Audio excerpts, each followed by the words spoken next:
नमस्कार, आप देख रहे हैं भारत न्यूज 24 और मैं हूं आपके साथ वैशाली वर्मा। आइए नजर डालते हैं आज की बड़ी खबर पर।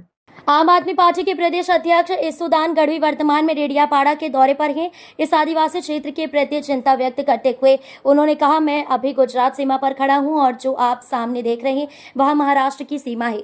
हम अभी डेडियापाड़ा के सीमावर्ती इलाके में खड़े हैं। आज मुझे यहां पता चला कि यदि स्थानीय लोगों को प्रति माह 1500 से 2000 रुपए मिलते तो उन्हें रोजगार के लिए पलायन करने की आवश्यकता नहीं होती। उन्होंने आगे कहा, महाराष्ट्र का क्षेत्र हमारे ठीक सामने है। आप देख सकते हैं कि जो घर सामने दिख रहे हैं वे महाराष्ट्र में हैं।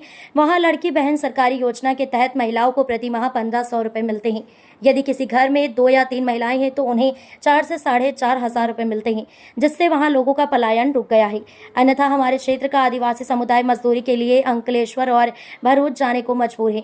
वे मानसून के दौरान 3 से 4 महीने यहाँ रहते हैं और शेष 8 महीने काम के लिए बाहर जाते हैं। महाराष्ट्र में वर्तमान में भाजपा की सरकार की और इस योजना ने पलायन को रोका है और लोगों को वित्तीय सहायता प्रदान की है। पंजाब का उदाहरण देते हुए ईसुदान गढ़वी ने कहा, आज पंजाब में भगवंत मान और अरविंद केजरीवाल द्वारा दी गई गारंटी के अनुसार उन्होंने SC/ST महिलाओं को 1500 रुपए और सामान्य वर्ग की महिलाओं को प्रति माह 1000 रुपए देना शुरू कर दिया है।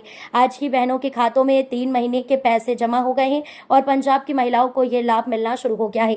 गुजरात सरकार से अपील करते हुए उन्होंने कहा, गुजरात सरकार से मेरा अनुरोध है कि महाराष्ट्र में भी आपकी भाजपा सरकार की सीमा के एक तरफ रहने वाली महिला को सहायता मिलती है, जबकि गुजरात की तरफ रहने वाली महिला को नहीं, जो इन लोगों को पलायन करने के लिए मजबूर करती है।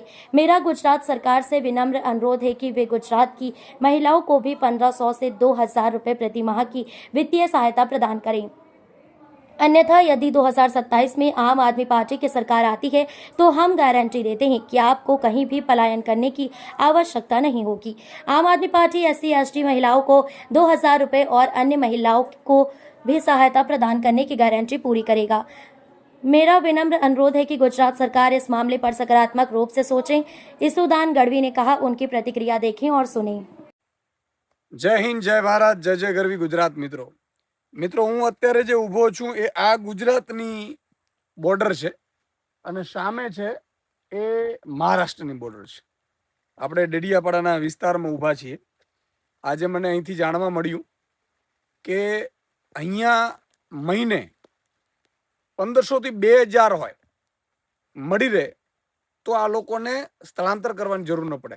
સામાન્ય રીતે આ મહારાષ્ટ્રમાં આવે છે સામે, અને તમે જોઈ શકો છો જે ઘર છે એ મહારાષ્ટ્રમાં એને લાડલી યોજના અંતર્ગત એને 1500 રૂપિયા મળે છે મહિને મહિલાને। 2-3 મહિલાઓ એટલે 4-4500 રૂપિયા મળે છે। તો ત્યાં સ્થળાંતર અટકી ગયું। નહીં તો અહીંથી આપણે આ વિસ્તારમાંથી જે આદિવાસી સમાજ છે એ જાય છે અહીંથી અંકલેશ્વર, ભરૂચ મજૂરી કરવા। 3 મહિના ચોમાસામાં, 4 મહિના અહીંયા રહે, બાકી 8 મહિના મજૂરી કરવા બહાર જાય।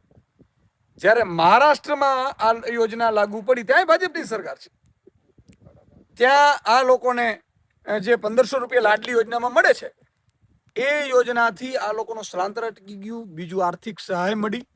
અને આજે પંજાબમાં પણ ભગવત માન અને અરવિંદ કેજરીવાલજીએ જે વચન આપ્યું હતું, ગેરંટી આપી છે કે SC/ST સમાજની બહેનોને 1500 રૂપિયા અને બાકીની મહિલાઓ જે જનરલ મહિલાઓ છે એને 3000 રૂપિયા 1000 રૂપિયા મહિને, એટલે 3000 ને 4500 3 મહિનાના ભેગા આજે જ જમા થયા। ત્યારે પંજાબની બહેનોને પણ આ લાભ મળવાનું શરૂ થયું। તો ગુજરાત સરકારને મારી વિનંતી છે કે આ મહારાષ્ટ્ર સરકાર તમારી જ ભાજપ સરકાર છે। એક અહીંયા ભાઈ રહે છે, એક અહીંયા ભાઈ રહે છે, એને મળે છે, અહીંયાને નથી મળતું, તો આ લોકોને સ્થળાંતર કરીને જવું પડશે। ગુજરાત સરકારને વિનંતી કરું છું કે ગુજરાતની બહેનોને પણ મહિને 1500-2000 રૂપિયા આપો। નહીં તો આમ આદમી પાર્ટીની 2027માં સરકાર બનશે તો ચોક્કસ મિત્રો અમે ખાતરી આપીએ છીએ કે તમારે ક્યાંય સ્થળાંતર કરવાની જરૂર નહીં પડે। જે પણ ST/SC સમાજની મહિલાઓ છે એને 1500-2000 અને જનરલ મહિલાઓ જે બાકી છે એમને 1000 રૂપિયા આપવાનું 2022માં આમ આદમી પાર્ટીએ ગેરંટી આપી હતી। પંજાબમાં તો પૂરી થઈ। ગુજરાત સરકાર આ અંગે વિચારે એવી મારી નમ્ર વિનંતી છે। જય જય ગરવી ગુજરાત।